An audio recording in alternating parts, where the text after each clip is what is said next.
여러분 안녕하세요. 되게 유명한 책인데 이 이기적 유전자에 대해서 한번 이야기해 보려고 합니다. 제가 요거는 한 몇 년 전에 읽고 저의 이런 생각을 아주 송두리째 바꿔놓은 현대 고전이라고 불리는 그런 책이죠. 정말 좋은 책인 거는 확실합니다. 이 책이 쓰여지고 이제 수십 년 동안 많은 그러니까 오해를 불러일으킬 수 있는 여지가 많아가지고 많이 좀 저자가 수정을 한 것 같아요. 그래서 말투가 약간 그렇게 하지 않으면 안 된다 이런 식으로 끝나거든요. 말투가 계속 그렇습니다. 예를 들어서 뭐 여기 그냥 제가 아무 페이지나 펼쳤는데요, 뭐 암컷이 단독으로 양육에 성공한다 뭐 이렇게 얘기하는 게 아니라 암컷이 단독으로 자식 양육에 성공할 가능성이 상당히 있을 때다, 어떤 가능성을 이야기하지만 확실하게 얘기하지 않는 화법을 계속해서 사용을 하고 있어요. 그럼에도 이 책 내용은 정말 배울 게 많고 좋은 책입니다. 이 책에 한 발짝 나아간 형태에 해당하는 요 책이 있어요. 확장된 표현형. 저는 요 책 읽고 확장된 표현을 읽었는데 전혀 무슨 말인지 모르겠어가지고 오늘은 이기적 유전자에 대한 이야기만 좀 한번 해보도록 하겠습니다. 결론부터 말씀을 드릴게요. 이제 우리가 살아가면서 어떤 개체, 영혼이라던가 자아라던가 어떤 한 인간으로서 이 세상을 평가하고 이 세상을 관찰하고 한 개체로서 세상을 바라보잖아요. 근데 이 이기적 유전자는 유전자의 관점으로 세상을 관찰하고 설명하는 그런 책입니다. 인간은 어떻게 보면 굉장히 많은 세포들이 모여서 만든 정보 복합체라고 할 수 있는데, 너무 높은 층위에서 설명할 수 없는 것도 낮은 층위의 정보 언어인 유전자의 단위에서는 많은 부분 설명이 가능하다. 그래서 이기적인 유전자의 관점에서 보면은 이타성 그리고 인간의 이기성도 모두 다 설명할 수 있는 거죠. 그래서 우리에게 좀 새로운 치아를 좀 제공을 해줬다, 세상을 해석할 수 있는 새로운 정보의 층위를 보여준다 라는 게 이 책의 가장 중요한 핵심 내용이고요. 그런 내용을 리처드 도킨스가 처음 이야기한 게 아니에요. 여기 이 책에서도 잘 나와 있습니다. 이 리처드 도킨스 이전에 다윈이라던가 그 뒤에 다윈 학자들이 꾸준하게 주장했던 내용들을 이 사람이 일관성 있게 쭉 잘 연결해서 다윈 학파의 주장들을 일관성 있게 잘 요약해 놓은 그런 글이기도 해요. 여기서 한 가지 책을 읽을 때 오해할 수 있는 여지가 아주 큰 게 있는데, 여기 저자도 그거에 대해서 맨 앞부터 굉장히 강조를 많이 해요. 영혼이라던가 우리 인간의 한 개체, 자아로서 어떤 의도와 의지를 가지고 행동하는 것처럼 유전자도 어떠한 의지를 가지고 있느냐, 아니라고 몇 번이나 얘기를 해요. 하지만 유전자의 관점에서 세상을 바라본다 라고 이 설명을 하는 과정에 있어서 그 유전자 자체를 약간 의인화하지 않으면 조금 우리가 이해하기 조금 어려워서 의도적으로 의인화했다 라고 처음에 가정을 하고 시작하거든요. 하지만 항상 명심해둬야 될 것은 유전자가 어떤 의도라던가 설계의 의지를 가지고 있지 않은 존재다 라는 것을 계속 생각하지 않으면은, 그러니까 유전자 결정론적인 생각으로 좀 빠질 수 있는데, 유전적 결정론적인 사고는 아닌 것 같아요. 그러니까 이거 유전적 결정론적 사고가 뭐냐면은 태어나면서 모든 게 다 결정돼 있는 거죠. 유전자가 생태계에서 살아남으면 그만이고 그 후대를 잊지 못하면은 그냥 사라지는, 어떻게 보면 굉장히 기계 같은 그런 삶이죠. 이 책의 10장까지만 보면은 그런 것 같아 보여요. 11장부터 뭐가 나오냐면은 밈이라는 개념이 나옵니다. 유전자를 영어로 하면 진이잖아요. 그러니까 밈은 뭐냐면은 우리가 만들어내는 문화적인 요소를 하나의 정보의 단위로 생각을 하는 거예요. 우리가 문화 정보는 우리가 태어난 다음 후천적으로 얻어진 거잖아요. 그렇기 때문에 유전자에 담기질 않는데, 분명히 우리가 만들어낸 문화 정보도 후대에 전달되는 그 성격을 가지고 있어요. 그래서 인간이 만들어낸 유전자의 긴팔이다 라고 맨 마지막 장에 이어지고 있고, 왜냐면 밈이라는 게 유전자가 반드시 필요합니다. 그 밈이라는 게 전달되려면은 인간의 뇌라던가 몸이 반드시 필요해요. 밈만 존재할 수가 없는 거죠. 어떤 문화적인 책이라던가 영화라던가 이렇게 있다 하더라도 그것을 읽고 전달하는 우리 몸이 없다라면은 존재할 수 없는 거잖아요. 그렇기 때문에 유전자의 확장형이라고 볼 수 있다. 그것이 유전자적 결정론을 벗어날 수 있는, 그래서 저는 밈이라는 개념을 처음 받아들이고 굉장히 흥분을 금치 못했습니다. 우리의 문명이라는 걸 새로운 정보 전달적인 그 언어, 단위로 이제 생각을 한다는 것 자체가 굉장히 세련된 생각이고, 다른 리뷰라던가 이런 거를 챙겨서 보면은 어떤 유전자가 뭐 어떻게 발현을 해가지고 뭐 이렇게 애들이 유성생식을 하고 뭐 이런 식으로 해서 뭐 진화를 거듭해서 점점 더 복잡한 그 개체를 정보 복합체가 된다라는 그 내용의 리뷰를 많이 봤는데, 저는 일단 그런 부분에 있어서 약간 좀 지루함을 많이 느끼고요. 그런 부분은 제가 웬만하면 얘기를 안 하려고요.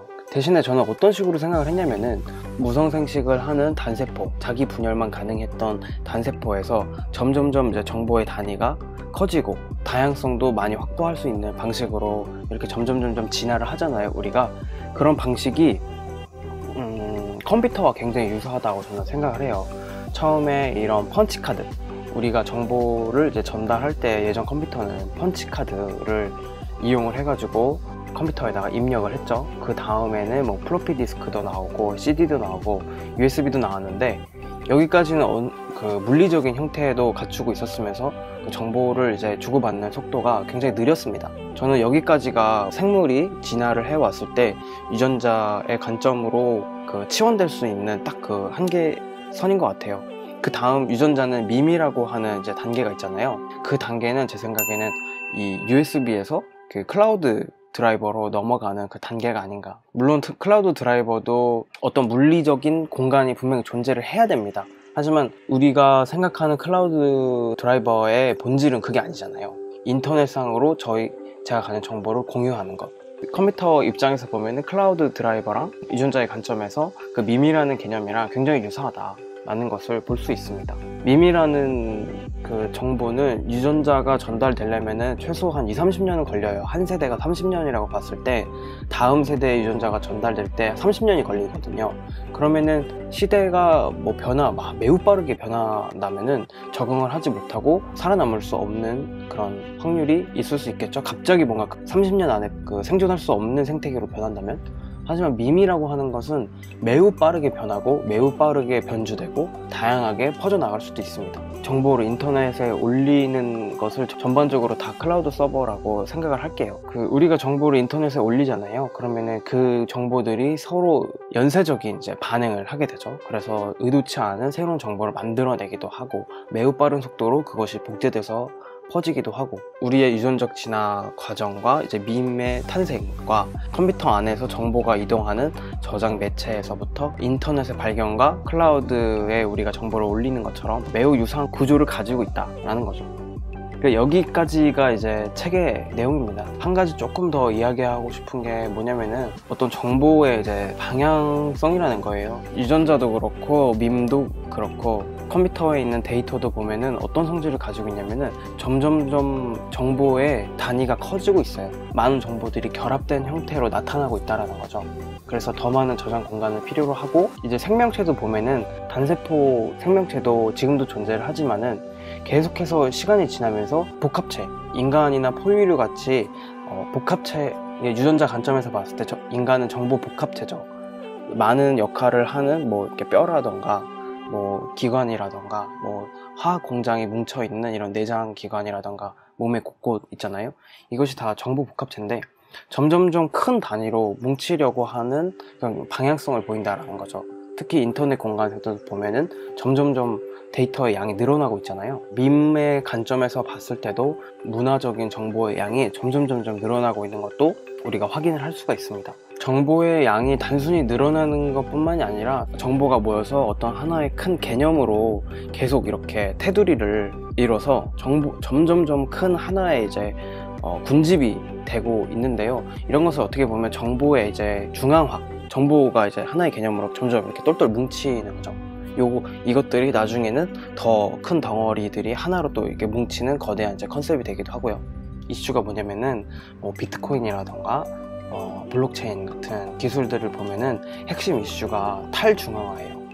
중앙에 있던 이런 정보의 중앙에 집결되어 있는 어떤 권한이라던가 정보를 여러 방향으로 분산을 시켜서 관리하는 기술, 개발이 되고 우리가 상용화를 하려면은 반드시 중앙에 어떤 정보가 많이 이제 데이터가 수집이 돼야 되는 과정을 저는 반드시 거쳐야 된다고 생각을 하거든요. 근데 이 두 가지가 상당히 모순됩니다. 블록체인 기술은 탈중앙화가 메인 아이디어예요. 그렇지만은 블록체인 기술이 이제 발현되려면은 굉장히 높은 수준의 정보와 신용이 중앙으로 집결되는 필요 조건을 이제 동반하고 있어요. 근데 이게 두 개가 모순되죠.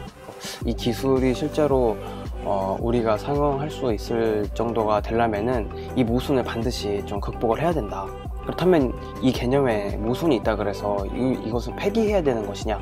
딱히 그렇게 생각하지는 않거든요. 완전한 평면 위에 나란한 두 선은 만나지 않는다. 무한히 이 선이 이어지더라도 만나지 않는다라는 전제가 있습니다.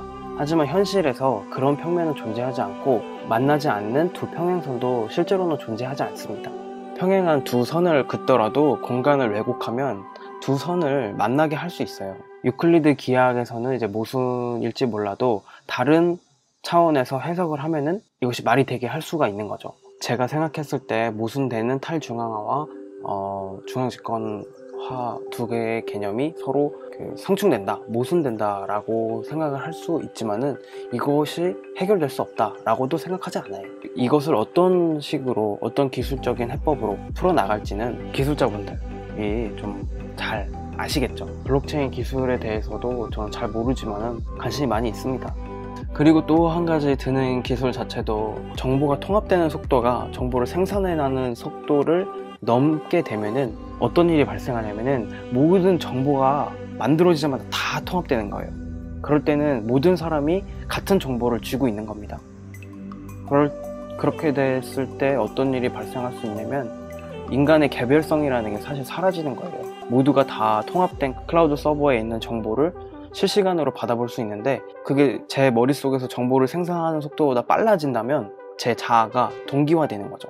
그렇게 했을 때 인간의 개별성이라는 것을 과연 정의 내릴 수 있는가? 라는 문제도 생길 수 있죠. 이 이기적 유전자를 읽고서 제가 정말 이런저런 생각을 많이 하게 되는 그런 책입니다. 특히 11장부터 시작되는 이제 밈이라는 개념을 제가 읽었을 때는 정말 많은 방향으로 이 사고가 좀 확장될 수 있는 그런 좀 계기를 마련해 줬어요. 정말 좋은 책이고 저는 예전에 읽고 요번에 두 번째 읽었는데 나중에 한 몇 년 뒤에 또 읽으면 어떤 좀 생각을 하게 될지 굉장히 좀 궁금하네요. 여러분은 또 어떤 생각을 하셨는지 제가 댓글로 알려주시면은 제가 또 읽어보고 재미난 좀 토론을 나눠봤으면 좋겠습니다. 오늘 제가 준비한 리뷰는 여기까지고 시청해주셔서 감사합니다.